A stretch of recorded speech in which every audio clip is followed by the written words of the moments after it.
বিসমিল্লাহির রহিম। প্রিয় ছাত্রছাত্রীবৃন্দ, অনলাইন ক্লাসে তোমাদেরকে সুস্বাগতম।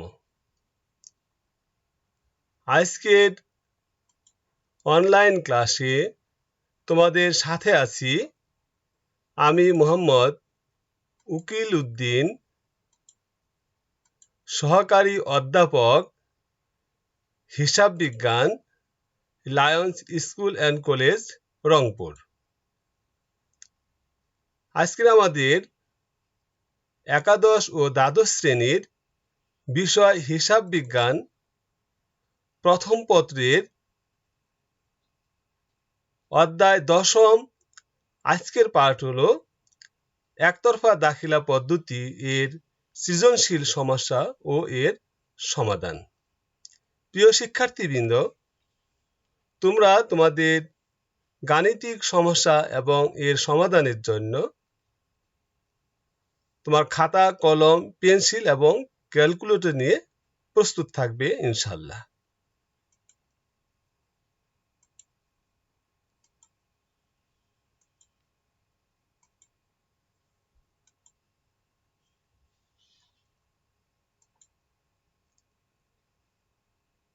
আজকের পাঠে আমরা মূলধনের সুদ নির্ণয়, উত্তোলনের সুদ নির্ণয়, সম্পদের অবচয় নির্ণয় ও গাণিতিক সমস্যা কিভাবে সমাধান করা যায় এই বিষয়গুলো নিয়ে আমরা আজকে আলোচনা করব।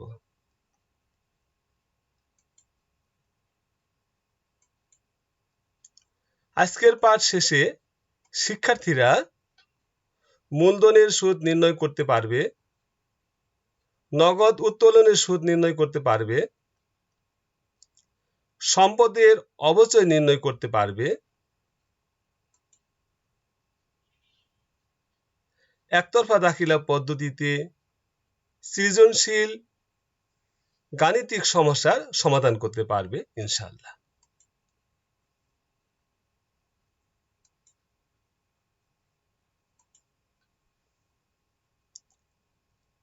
আজকে আমরা একটি গাণিতিক সমস্যা এবং এর সমাধান নিয়ে আলোচনা করব। আমরা যে অঙ্কটি আজকে আলোচনা করব তা নিম্নরূপ। মিস্টার রাসেল একজন খুচরা ব্যবসায়ী। 2019 খ্রিস্টাব্দে তার কারবারে নিম্নলিখিত তথ্যাদি পাওয়া যায়। হাতে নগদ ও ব্যাংকে জমা প্রারম্ভিকে 15,000 টাকা, সমাপনীতে 30,000 টাকা। বিবিধ দেনাদার প্রারম্ভিকে 20,000 টাকা, সমাপনীতে 40,000 টাকা। বিবিধ পাওনাদার প্রারম্ভিকে 25,000 টাকা, সমাপনীতে 20,000 টাকা। প্রাপ্য বিল প্রারম্ভিকে আছে 30,000 টাকা, সমাপনীতে নেই। প্রদেয় বিল প্রারম্ভিকে 35,000 টাকা, সমাপনী 10,000 টাকা। মজুদ পণ্য প্রারম্ভিক 40,000 টাকা, সমাপনী 80,000 টাকা। ইজারা সম্পদ 5 বছরের জন্য আছে 45,000 টাকা, সমাপনীতে প্রশ্নবোধক চিহ্ন। 10% ব্যাংক ঋণ প্রারম্ভিকে 50,000 টাকা, সমাপনীতেও প্রশ্নবোধক চিহ্ন। আসবাবপত্র প্রারম্ভিকে 55,000 টাকা, সমাপনীতেও 55,000 টাকা। 10% বিনিয়োগ প্রারম্ভিকে 60,000 টাকা, সমাপনীতে এর মূল্য দেওয়া নেই। প্রিয় শিক্ষার্থীবৃন্দ, আমরা গাণিতিক সমস্যার উদ্দীপকের কিছু বিষয় আমরা এখানে উপস্থাপন করেছি। আজকের উদ্দীপকটি একটু ভিন্ন আঙ্গিকে তোমাদের সামনে উপস্থাপন করার চেষ্টা করেছি। প্রিয় শিক্ষার্থীবৃন্দ, তোমরা লক্ষ্য করে দেখো যে বেশ কিছু সম্পদ এবং দায়ের প্রারম্ভিকে আছে, সমাপনীতে নেই। এই সম্পদ এবং দায়গুলোর মধ্যে সম্পদ দুই রকম আছে, একটি হলো চলতি সম্পদ, আরেকটি হইল স্থায়ী সম্পদ। দায়ও দুই প্রকার থাকে, একটি চলতি দায় আর একটা হলো দীর্ঘমেয়াদী দায়। প্রিয় শিক্ষার্থীবৃন্দ, একতরফা দাখিলা পদ্ধতিতে অঙ্ক করার যে নিয়ম কানুন রয়েছে তা আলোচনা ইতিমধ্যে করেছি। উক্ত আলোচনায় তোমরা নিশ্চয়ই শিখেছ যে চলতি সম্পদ এবং দায়ের বেলায় যদি প্রারম্ভিকে থাকে প্রারম্ভিকে লিখতে হবে, সমাপনীতে থাকলে সমাপনীতে লিখতে হবে। যদি চলতি কোনো সম্পদ অথবা দায় প্রারম্ভিকে আছে কিন্তু সমাপনীতে নেই, তাহলে সমাপনীতে লেখা যাবে না। প্রিয় শিক্ষার্থী, এখানে তোমরা লক্ষ্য করো, প্রাপ্য বিল প্রারম্ভিকে দেয়া আছে 30,000 টাকা, সমাপনীতে প্রশ্নবোধক চিহ্ন। সমাপনীতে কিন্তু কোনো প্রাপ্য বিলের মূল্য লেখা যাবে না, কারণ এটি একটি চলতি সম্পদ। চলতি সম্পদ যে কোনো সময় আসতে পারে এবং যে কোনো সময় তা শেষ হয়ে যেতে পারে। সেজন্য প্রাপ্য বিল একটি চলতি সম্পদ, প্রারম্ভিকে 30,000 টাকা আছে, তোমাদেরকে 30,000 টাকাই লিখতে হবে। সমাপনীতে কোনো টাকা দেওয়া নেই, সমাপনীতে কোনো মূল্য লেখা যাবে না। কিন্তু পক্ষান্তরে আরেকটি ক্ষেত্রে তোমরা লক্ষ্য করে দেখো, ইজারা সম্পদ 5 বছরে 45,000 টাকা দেওয়া আছে, সমাপনীতেও কিন্তু এখানে প্রশ্নবোধক চিহ্ন দেওয়া আছে। প্রিয় শিক্ষার্থী, ইজারা যেহেতু 5 বছর একটি স্থায়ী সম্পদ, প্রারম্ভিক মূল্য 45,000 টাকা দেয়া আছে, কিন্তু সমাপনীতে মূল্য দেয়া না থাকলেও সমাপনীতেও 45,000 টাকা মূল্য ধরে আমাদের অঙ্কটি করতে হবে। এখানে এটি একটি গুরুত্বপূর্ণ বিষয় বা শিক্ষণীয় বিষয় বা তোমাদেরকে মনে রাখার বিষয়। দেখো, আমি আবার তোমাদেরকে বলছি, প্রাপ্য বিল প্রারম্ভিকে আছে, সমাপনীতে নেই। অঙ্ক করার সময় আমরা প্রারম্ভিকে 30,000 টাকা লিখব, কিন্তু সমাপনীতে আমরা লিখব না। কিন্তু ইজারা সম্পদ প্রারম্ভিকে আছে 45,000 টাকা, সমাপনীতে নেই। কিন্তু এবার অঙ্ক সমাধান করার সময় প্রারম্ভিকেও 45,000 টাকা এবং সমাপনীতেও 45,000 টাকা লিখতে হবে। দেখো, আমরা এবার এক জায়গায় প্রারম্ভিকে লিখলাম, সমাপনীতে লিখলাম না, আরেক জায়গায় কিন্তু প্রারম্ভিকেও লিখলাম, সমাপনীতে লিখলাম। তো এই যে দুইটির মধ্যে পার্থক্যের মূল কারণ হলো, একটি ছিল চলতি সম্পদ, আরেকটা হলো স্থায়ী সম্পদ। তো চলতি সম্পদের মূল্য প্রারম্ভিক থাকলে প্রারম্ভিকে লিখতে হবে, সমাপনীতে থাকলে সমাপনীতে লিখতে হবে। আর স্থায়ী সম্পদের বেলায় প্রারম্ভিকে যদি থাকে, সমাপনীতে না থাকলেও সমাপনীতে লিখতে হবে। এই বিষয়টা আসলে আমি বারবার তোমাদের সাথে আমি আলোচনা করেছি, যাতে তোমরা এটা মনে রাখতে পারো। কারণ যে কোনো গাণিতিক সমস্যার সমাধান করার পূর্বে যা প্রয়োজন হয় সেগুলো হলো নিয়মগুলো মনে রাখা, নিয়মগুলো জানা, মনে রাখা এবং সে অনুযায়ী অঙ্কগুলো সমাধান করা। অন্যথায় তোমাদের অঙ্কে ভুল হওয়ার সম্ভাবনা থেকে যায়। তো দেখো, 10% ব্যাংক ঋণ 50,000 টাকা আছে, এটা একটি দীর্ঘমেয়াদী দায়, কিন্তু সমাপনীতে মূল্য দেয়া নেই, কিন্তু সমাপনীতে ওই 50,000 টাকায় লিখতে হবে। আসবাবপত্রের মূল্য তোমার প্রারম্ভিকে দেওয়া আছে 55,000 টাকা, 55,000 টাকায় লিখবা, সমাপনীতেও 55,000 টাকা দেওয়া আছে। অনুরূপভাবে বিনিয়োগ তোমার প্রারম্ভিকে দেওয়া আছে 60,000 টাকা, সমাপনীতে মূল্য দেয়া নেই, সমাপনীতেও 60,000 টাকা ধরতে হবে। এবং ব্যাংক ঋণ এবং বিনিয়োগের উপর 1 বছরের সুদ ধরতে হবে, কেননা প্রারম্ভিকের মূল্য এবং সমাপনীর মূল্য একই পরিমাণ, যেহেতু সারা বছর ব্যাপী এই ঋণ এবং বিনিয়োগ কারবারে ব্যবহৃত হয়েছে, সেজন্য 1 বছরের ব্যাংক ঋণের সুদ এবং 1 বছরের বিনিয়োগের সুদ নির্ণয় করতে হবে। প্রিয় শিক্ষার্থীবৃন্দ, এখন এই অঙ্কের কিছু সমন্বয় রয়েছে, এই সমন্বয়গুলো এখন আমরা আলোচনা করব। সমন্বয় 1 নম্বরে বলা আছে, মালিক 30শে জুন 2019 তারিখে নিজ মোটর গাড়ি 50,000 টাকা বিক্রি করে অর্ধেক কারবারে সরবরাহ করলেন। 2 নম্বর সমন্বয় আছে, 30শে জুন 2019 তারিখে কারবারের জন্য 40,000 টাকা দিয়ে একটি ডেলিভারি ভ্যান ক্রয় করেন। সমন্বয় 3, তিনি প্রতি মাসে 30 তারিখে নগদ উত্তোলন করেন 5,000 টাকা এবং বার্ষিক পণ্য উত্তোলন করেন 20,000 টাকা।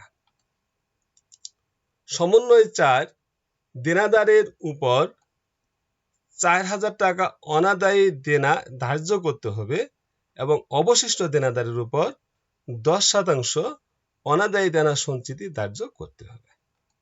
স্থায়ী সম্পদের উপর 10% অবচয় ধরতে হবে।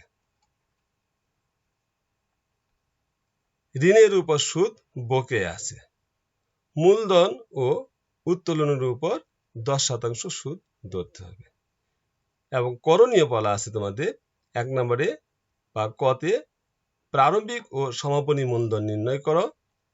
2 নম্বর বা খতে লাভ লোকসান বিবরণী প্রস্তুত করো। 3 নম্বর বা গতে বৈশ্বিক বিবৃতি প্রস্তুত করো। প্রিয় শিক্ষার্থীবৃন্দ, আমরা ইতিমধ্যে আমাদের সম্পদ এবং দায়গুলো নিয়ে আমরা আলোচনা করেছি। এখন আমরা সমন্বয়গুলো নিয়ে একটু আলোচনা করার চেষ্টা করি। যে মালিক 30শে জুন 2019 তারিখে তার 50,000 টাকার মোটর গাড়ি বিক্রি করে অর্ধেক কারবারে সরবরাহ করেছেন। তাহলে এখানে অতিরিক্ত মূলধন হবে 25,000 টাকা। কেন? অর্ধেক যেহেতু তিনি কারবারে সরবরাহ করেছেন, বিক্রি করেছেন 50,000 টাকা। 50,000 টাকায় যদি কারবারকে দিতেন তাহলে অতিরিক্ত মূলধন 50,000 টাকায় হতো, কিন্তু 50,000 টাকা তিনি বিক্রি করে কারবারকে দিয়েছেন অর্ধেক। 50,000-এর অর্ধেক 25,000 টাকা অতিরিক্ত মূলধন হবে। এবং এই অতিরিক্ত মূলধনের উপর যেহেতু মূলধনের সুদের কথা বলা আছে, 6 মাসের সুদ ধরতে হবে। 30শে জুন থেকে 31শে ডিসেম্বর পর্যন্ত যে মেয়াদ হয় তার পরিমাণ হয় 6 মাস। সেই জন্য এই অতিরিক্ত মূলধনের সুদ নির্ণয় করার সময় 6 মাসের সুদ ধরতে হবে। সমন্বয় 2-এ বলা আছে 30 জুন 2019 তারিখে কারবারের জন্য 40,000 টাকা দিয়ে একটি ডেলিভারি ভ্যান ক্রয় করেন। এই ডেলিভারি ভ্যানটা আমরা যখন সমাপনী মূলধন নির্ণয় করব, সমাপনী মূলধন নির্ণয় করার সময় সমাপনী সম্পদের করে এই 40,000 টাকা আসবে এবং এর উপর অবচয় ধার্য করতে হবে 6 মাসে। কেননা এখানে 5 নম্বর সমন্বয় বলাই আছে স্থায়ী সম্পদের উপর 10% অবচয় আমরা 10% করি। আর এখানে তো বলা আছে যে ইজারা ডেলিভারি ভ্যান ক্রয় করা হয়েছে, এর উপর 10% আমাদের অবচয় ধরতে হবে, যার পরিমাণ হবে 6 মাসের 2,000 টাকা। 3 নম্বর সমন্বয়ে আছে তিনি প্রতি মাসে 30 তারিখে নগদ উত্তোলন করেন 5,000 টাকা। এখন প্রতি মাসে 30 তারিখে উত্তোলন করা যে অর্থ বোঝায়, প্রতি মাসের শেষ তারিখে উত্তোলন একই অর্থ বোঝাবে বা একই রকম নিয়ম হবে, এবং 1 মাস পর পর উত্তোলনের কথা বলা থাকলে একই নিয়ম প্রযোজ্য হবে। 30 তারিখে উত্তোলন, প্রতি মাসের শেষ তারিখে উত্তোলন, 1 মাস পর পর উত্তোলন, এই তিনটি একই অর্থ এখানে বোঝানো হয়েছে। তাহলে তোমরা সেই অনুযায়ী অঙ্কটির সমাধান করবে এবং উত্তোলনের সুদ নির্ণয় করার সময় প্রতি মাসের শেষ তারিখে উত্তোলন করলে যে 5.5 মাসের সুদ ধরতে হয়, এখানে তোমাকে 5.5 মাসের সুদ গণনা করতে হবে। তাহলে সুদ গণনা তোমরা কিভাবে করবে? যে নগদ উত্তোলন আছে 5,000 টাকা, এর উপর সুদের হার আছে 10%। 5,000-এর 10% হয় 500 টাকা এবং তার 5.5 মাসের সুদ গণনা করতে হবে। 500 গুণন 5.5 মাস। আর পণ্য উত্তোলনের উপর কোনো সুদ গণনা করা যাবে না। প্রিয় শিক্ষার্থীবৃন্দ, আমরা সমন্বয়গুলো পর্যায়ক্রমে আলোচনা করছি। এখন দেনাদারের উপর 4,000 টাকা অনাদায়ী দেনা ধার্য করতে হবে, এটা লাভ লোকসান বিবরণীতে যাবে। এবং অবশিষ্ট দেনাদারের উপর 10% অনাদায়ী দেনা সঞ্চিতি ধার্য করতে হবে। তাহলে দেখো আমাদের দেনাদার আছে প্রারম্ভিকে 20,000 টাকা, সমাপনীতে 40,000 টাকা। এখন আমাদেরকে এই যে 4,000 টাকা অনাদায়ী দেনা এবং 10% অনাদায়ী দেনা সঞ্চিতি, সেটা এই শেষের বা সমাপনী 40,000 টাকার উপর কাজ করতে হবে। তাহলে যে আমরা অনাদায়ী দেনা 4,000 টাকা ধার্য করব এবং 10% অনাদায়ী দেনা সঞ্চিতি ধার্য করব, তা এই 40,000 টাকার উপর সেটা কাজ করতে হবে। তাহলে আমাদের অনাদায়ী দেনার পরিমাণ তো দেয়া আছে কত? 4,000 টাকা, এবং অবশিষ্ট দেনাদের উপর 10% অনাদায়ী দেনা সঞ্চিতি ধার্য করতে হবে। তাহলে কত টাকা ধার্য হবে? আমাদের দেনাদার আছে 40,000 টাকা। 40,000 টাকা থেকে 4,000 টাকা বাদ দিয়ে থাকবে 36,000 টাকা। এই 36,000 টাকা হলো অবশিষ্ট দেনাদার। এই 36,000 টাকার উপর 10% অনাদায়ী দেনা সঞ্চিতির পরিমাণ আসে 3,600 টাকা। এই 3,600 টাকা হবে অনাদায়ী দেনা সঞ্চিতি। তাহলে কিভাবে বের করবা? যে 40,000 টাকা থেকে তুমি 4,000 টাকা অনাদায়ী দেনা এটা বাদ দিবা, থাকবে 36,000 টাকা। 36,000 টাকা গুণন 10 ভাগ 100 সমান 3600 টাকা হবে। এটা হবে অনাদায়ী দেনা সঞ্চিতি। স্থায়ী সম্পদের উপর অবচয় হবে 10%।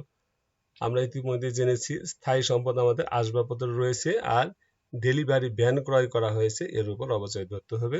আর ঋণের উপর সুদ বকেয়া আছে, ঋণের উপর সুদ বকেয়া আছে এই কথাটি লেখা থাকলেও ধরতে হবে, না থাকলেও ধরতে হবে।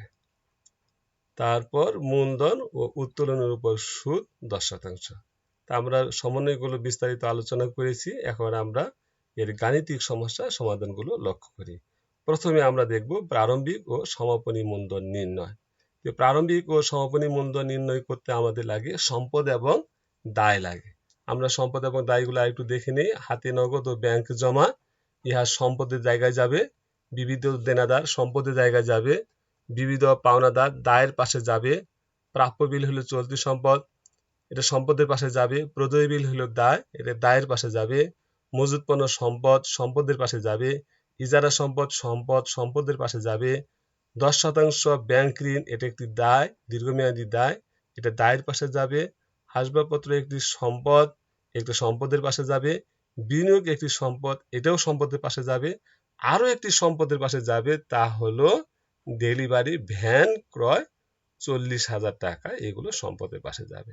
তাহলে প্রিয় শিক্ষার্থীবৃন্দ, আমরা প্রারম্ভিক মূলধন ও সমাপনী মূলধন নির্ণয় করার ক্ষেত্রে কোনগুলো সম্পদের পাশে যাবে কোনগুলো দায়ের পাশে যাবে আমরা নিশ্চয় বুঝতে পেরেছি। এখন আমাদের গাণিতিক সমস্যার সমাধান আমরা একটু লক্ষ্য করব।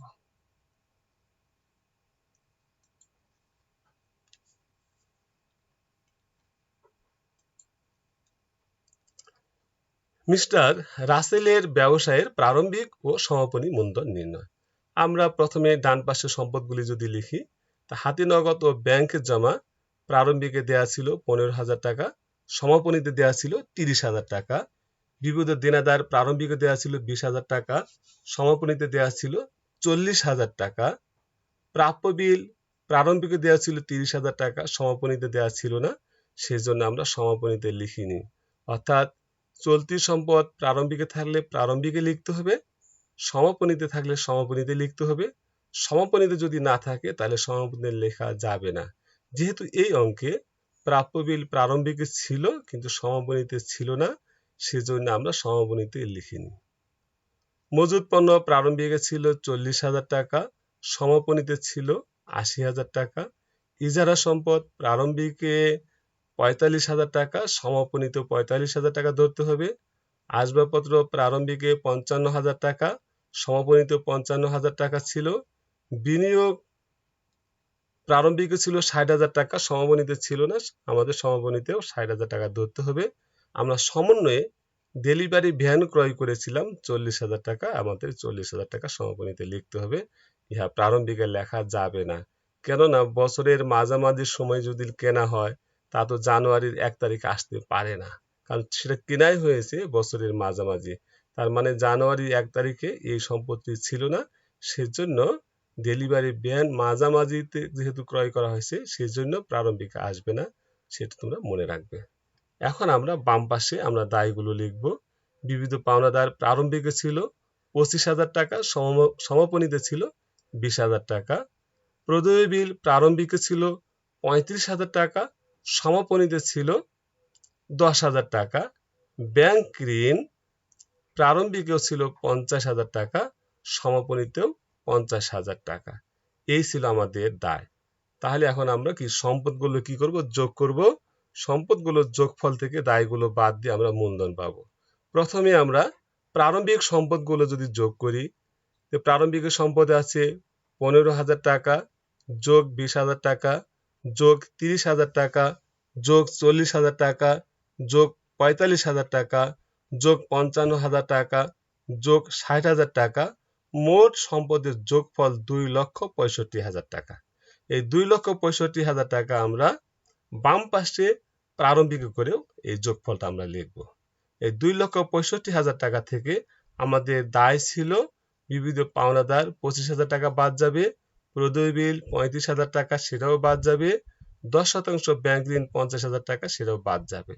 এই তিনটি বাদ দেওয়ার পর আমাদের প্রাপ্ত ফলাফল 1,55,000 টাকা। এই 1,55,000 টাকা হলো আমাদের প্রারম্ভিক মূলধন। তাহলে প্রিয় শিক্ষার্থীবৃন্দ, আমরা নিয়মের সময় এই বিষয়গুলো অনেক আলোচনা করেছি। এখন আমরা সমাপনী সম্পদ যোগ করে এখন দেখি। সমাপনী সম্পদ আছে 30,000 টাকা, এর সাথে যোগ হবে 40,000 টাকা, যোগ হবে 80,000 টাকা, যোগ হবে 45,000 টাকা, যোগ হবে 55,000 টাকা, যোগ হবে 60,000 টাকা, যোগ হবে 40,000 টাকা। প্রাপ্ত যোগফল 3,50,000 টাকা। সমাপনী সম্পদের মোট যোগফল 3,50,000 টাকা। এই 3,50,000 টাকা বাম পাশে দায়ের দিকেও সমাপনী করে লিখতে হবে। আমরা বাম পাশে দায়ের দিকে সমাপনী করেও 3,50,000 টাকা লিখে এখান থেকে আমরা দায় বাদ দিব। সমাপনী দায় ছিল বিবিধ পাওনাদার 20,000 টাকা, এটা বাদ দিতে হবে। অর্থাৎ 3,50,000 টাকা থেকে সমাপনীর দায় বিবিধ পাওনাদার 20,000 টাকা বাদ, প্রদেয় বিল 10,000 টাকা ছিল, সেটাও বাদ দিতে হবে, এবং 10% ব্যাংক ঋণ ছিল 50,000 টাকা, সেটা বাদ দিতে হবে। বাদ দিয়ে আমাদের প্রাপ্ত ফলাফল 2,70,000 টাকা। ইহা সমাপনী মূলধন। তাহলে আমরা প্রারম্ভিক মূলধন পেয়েছি 1,55,000 টাকা, সমাপনী মূলধন পেয়েছি 2,70,000 টাকা।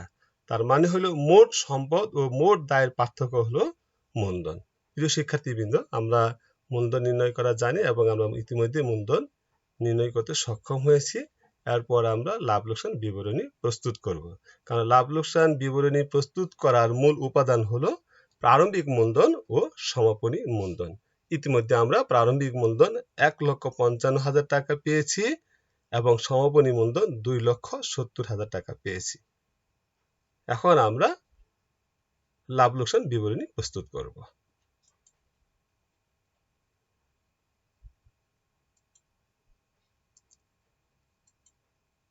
প্রিয় শিক্ষার্থীবৃন্দ, মিস্টার রাসেলের ব্যবসায় লাভ ক্ষতির বিবরণী প্রস্তুত, তারিখ 31/12/2019।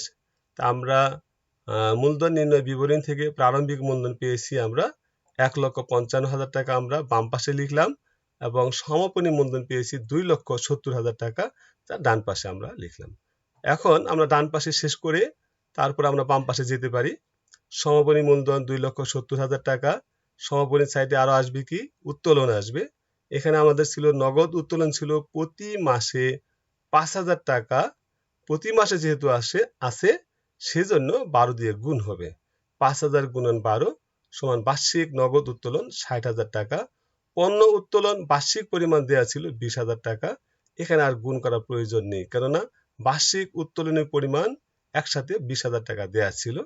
নগদ উত্তোলনের সুদ হবে 10% ধরলে 5,000 টাকার এক মাসের সুদ 10% হয় 500 টাকা। 5.5 মাসের করলে হয় 2,750 টাকা। আমরা জানি প্রতি মাসের শেষ তারিখে উত্তোলন করলে 5.5 মাসের সুদ ধরতে হয়। প্রাপ্য বিনিয়োগের সুদ 6,000 টাকা। তাহলে ডান পাশে আমরা প্রাপ্ত যোগফল 2,70,000 টাকা যোগ 60,000 টাকা যোগ 20,000 টাকা যোগ 2,750,000 টাকা যোগ 6,000 টাকা, মোট যোগফল 3,58,750 টাকা। এখন আমরা বাম পাশ বা প্রারম্ভিক মূলধন পাশে আমরা কাজগুলো করব। প্রারম্ভিক মূলধন আমরা মূলধন নির্ণয় বিবরণী থেকে পেয়েছি 1,55,000 টাকা। অতিরিক্ত মূলধন সমন্বয়ে আমরা পেয়েছি 25,000 টাকা। তার মানে 50,000 টাকার মোটর গাড়ি বিক্রি করে অর্ধেক দিয়েছিলেন, তাই 25,000 টাকা। ঋণের বকেয়া সুদ 50,000 টাকা 10%, 5,000 টাকা। মূলধনের সুদ হবে প্রারম্ভিক মূলধনের উপর 10%, তার মানে 1,55,000 টাকার উপর 10% সুদ হয় 15,500 টাকা। আর এই 25,000 টাকা বছরের মাঝামাঝি দিয়েছিলেন, তার 6 মাসের সুদ হবে 1,250 টাকা। তাহলে 15,500 যোগ 1,250 মোট 16,750 টাকা। মূলধনের সুদের পরিমাণ 16,750 টাকা। অনাদায়ী দেনা 4,000 টাকা। অনাদায়ী দেনা সঞ্চিতি 3,600 টাকা। আমাদের দেনাদার ছিল সমাপনী 40,000 টাকা। এখান থেকে আমাদের অনাদায়ী দেনা সমন্বয়ে 4,000 টাকা ছিল, আমরা লিখলাম। এবং অনাদায়ী দেনার সঞ্চিতি ছিল 10%। 40,000 টাকা থেকে 4,000 বাদ দিয়ে 36,000। 36,000-এর উপর 10% করে আমরা পেয়েছি 3,600 টাকা। ইজারা সম্পদ ছিল 5 বছরের 45,000 টাকা, তাহলে 1 বছরের হবে 9,000 টাকা। 45,000-কে 5 দিয়ে ভাগ করলে 9,000 টাকা পাওয়া যায়। এই 9,000 টাকা 1 বছরের অবলোপন। আর আসবাবপত্র ছিল আমার 55,000 টাকা, 10% অবচয় করলে 5,500 টাকা। 10% ডেলিভারি ভ্যানের অবচয় 6 মাস। যেহেতু ডেলিভারি ভ্যানটি ক্রয় করা হয়েছিল 30শে জুন 2019, 30শে জুন 2019 থেকে 31 ডিসেম্বর 2019 পর্যন্ত 6 মাস হয়, তাহলে 6 মাসের অবচয় ধরতে হবে। তা আমার ডেলিভারি ভ্যান ক্রয় ছিল 40,000 টাকা, এর উপর 10% অবচয় করলে হয় 4,000। 4,000-এর 6 মাস হয় 2,000 টাকা, অর্থাৎ 4,000 ভাগ 12 মাস গুণন 6 মাস সমান 2,000 টাকা। এই ছিল আমাদের বাম পাশে অর্থাৎ প্রারম্ভিক মূলধন পাশে আমাদের উপাদানগুলো। তাহলে আমরা ডান পাশে সমাপনী মূলধনের উপাদানগুলো যোগ করে আমরা পেয়েছি 3,58,750 টাকা। এই যোগফল বাম পাশে আমাদেরকে লিখতে হবে। আমরা লিখলাম 3,58,750 টাকা। এখান থেকে আমাদের বাদ যাবে প্রারম্ভিক মূলধন 1,55,000 টাকা, অতিরিক্ত মূলধন 25,000 টাকা, ঋণের বকেয়া সুদ 5,000 টাকা, মূলধনের সুদ 16,750 টাকা, অনাদায়ী দেনা 400 টাকা, অনাদায়ী দেনা সঞ্চিতি 3,600 টাকা, ইজারা সম্পদের অবলোপন 9,000 টাকা, আসবাবপত্রের অবচয় 5,500 টাকা, ডেলিভারি ভ্যানের অবচয় 2,000 টাকা বাদ দিয়ে আমাদের প্রাপ্ত ফলাফল 1,32,900 টাকা। এটাই হলো আমাদের লাভ ক্ষতি হিসাবের নিট লাভ, যা মূলধন হিসাবে স্থানান্তরিত হবে, অর্থাৎ মূলধনের সাথে গিয়ে এটা যোগ হবে। যদি নিট ক্ষতি হতো তাহলে আমাদের একটু ডান পাশে লিখতে হতো এবং নিট ক্ষতি মূলধন থেকে বাদ দিতে হয়। প্রিয় শিক্ষার্থীবৃন্দ, আমরা লাভ লোকসান বিবরণী সমাপ্তি করতে পারলাম। আমরা আশা করি তোমরা সবাই বুঝতে পেরেছ, আর বারবার করতে হবে, এর কোনো বিকল্প নেই। এরপর আমরা মিস্টার রাসেলের ব্যবসায়ী বৈষয়িক বিবরণী করব বা বৈষয়িক বিবৃতি করব। আমরা এখন বৈষয়িক বিবৃতি লক্ষ্য করি।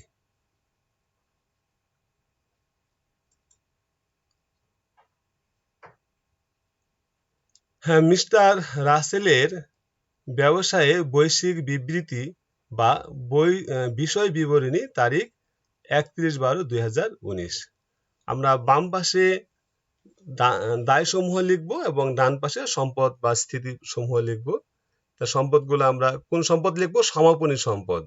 আর দায়ও কিন্তু লিখব সমাপনী দায়। আমরা সম্পদগুলো কিভাবে করব সেগুলো আগে খেয়াল করি। হাতে নগদ ও ব্যাংক জমা ছিল 30,000 টাকা সমাপনী, 30,000 টাকাই আমরা লিখলাম। বিবিধ দেনাদার ছিল আমাদের সমাপনীতে 40,000 টাকা। এখান থেকে আমাদের সমন্বয়ে অনাদায়ী দেনা বাবদ ছিল 4,000 টাকা বাদ যাবে এবং বাদ যাবে অনাদায়ী দেনা সঞ্চিতি 10%। 40,000 থেকে 4,000 বাদ দেওয়ার পর 36,000। এই 36,000-এর উপর 10% করলে 3600 টাকা বাদ যাওয়ার পর আমাদের প্রাপ্ত ফলাফল 32,400 টাকা। সমাপনী মজুত পণ্য 80,000 টাকা, আসবাবপত্র 55,000 টাকা, এর উপর 10% অবচয় 5,500 টাকা।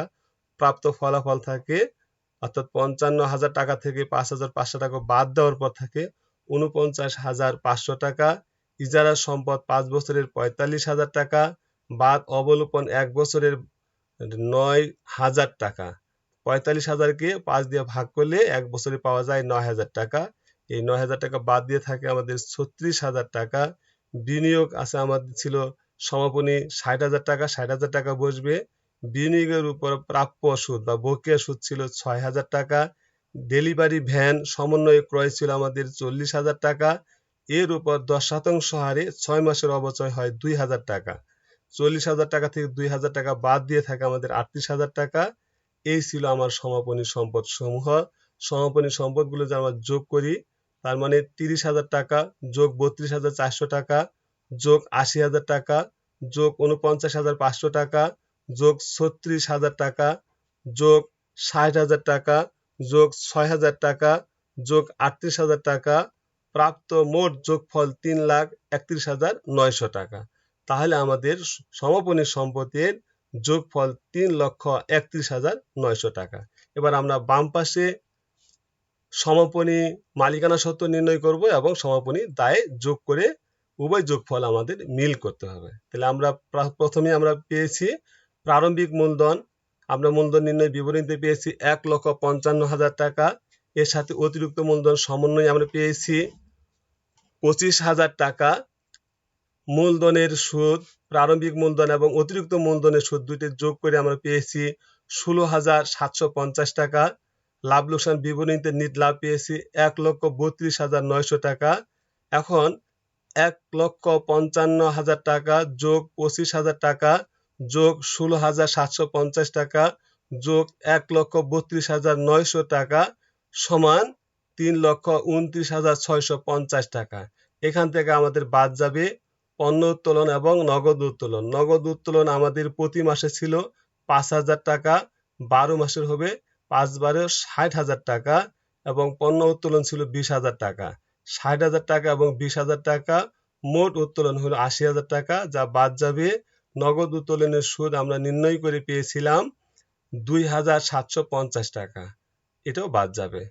3,29,650 টাকা থেকে বাদ 80,000 টাকা বাদ 2,750 টাকা, প্রাপ্ত ফলাফল 2,46,900 টাকা। এই 2,46,900 টাকা হলো সমাপনী মালিকানা সত্ত্ব। সমাপনী মালিকানা সত্ত্ব এর সাথে যোগ হবে সমাপনী দায়সমূহ।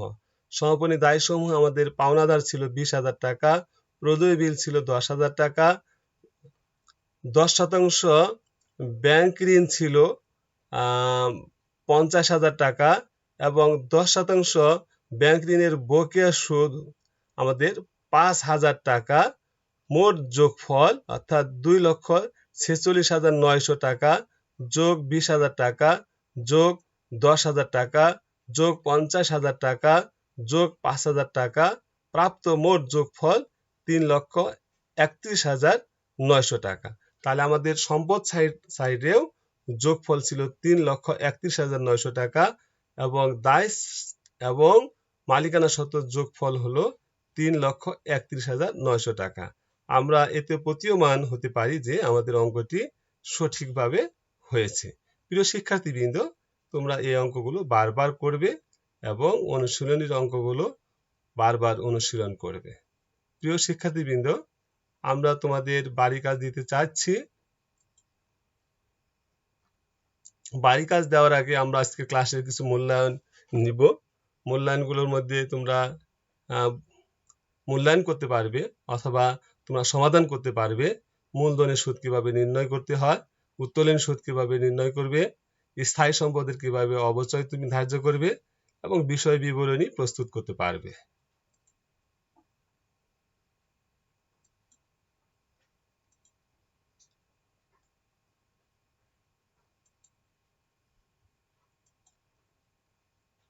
প্রিয় শিক্ষার্থীবৃন্দ, তোমাদের পাঠ্যপুস্তক বইয়ের অধ্যায় 10 এর একতরফা দাখিলা পদ্ধতির সৃজনশীল 8 নং ও 9 নং ওই অঙ্ক দুটি খাতায় করে রাখবে। আর স্কুল কলেজ খোলার পর ক্লাসে ইনশাল্লাহ দেখব। এছাড়াও তোমাদের কোনো সমস্যা থাকলে সমস্যাগুলো অবশ্যই খাতায় লিখে রাখবে এবং ক্লাসে সেই বিষয়গুলো আলোচনা করে তোমাদের সমাধান করে দিব। আমি আশা করি তোমরা আজকের ক্লাসটা ভালোভাবে উপভোগ করে তোমরা ক্লাসটা বুঝতে পেরেছো এবং এই অঙ্ক আমাদের আমি মনে করব সমাপ্তির দিকে আমরা এরপরে আমি উচ্চ মাধ্যমিক হিসাব বিজ্ঞান দ্বিতীয় পত্র থেকে আমরা আলোচনা করব, কারণ আমাদের প্রথম পত্রের আলোচনা মোটামুটি শেষ পর্যায়ে। এখন আমরা দ্বিতীয় পত্র থেকে আলোচনা করব। দ্বিতীয় পত্রের উৎপাদন ব্যয় বিবরণী নিয়ে আমরা আলোচনা করতে পারি। তোমরা অধ্যায়টি একটু দেখে রাখতে পারো। তোমাদের সকলকে আমি ধন্যবাদ জানাই। তোমরা সাবধান থাকবে, স্বাস্থ্যবিধি মেনে চলবে, সংবাদ বুলেটিনগুলো দেখবে এবং তোমাদের ধর্মীয় প্রার্থনাগুলো তোমরা করবে এবং মনীষীদের জীবনী পড়বে। এতে তোমাদের অনেক কাজে আসবে, কারণ প্রতিটি মনীষীদের জীবনী এক একটা মানুষের জন্য পথ প্রদর্শক যথেষ্ট হিসেবে কাজ করে। এই বিষয়গুলোই তোমাদের কাছে প্রত্যাশা রাখি। তোমরা সবাই ভালো থাকো, সুস্থ থাকো এবং এই সময়ের মধ্যে পড়ালেখা করিয়ে নিজেদেরকে প্রস্তুত করতে সক্ষম থাকবে। তোমাদের সকলকে আমি ধন্যবাদ জানাই। এই বলে আমি আমার বক্তব্য ক্লাস এখানে শেষ করছি। আল্লাহ হাফেজ।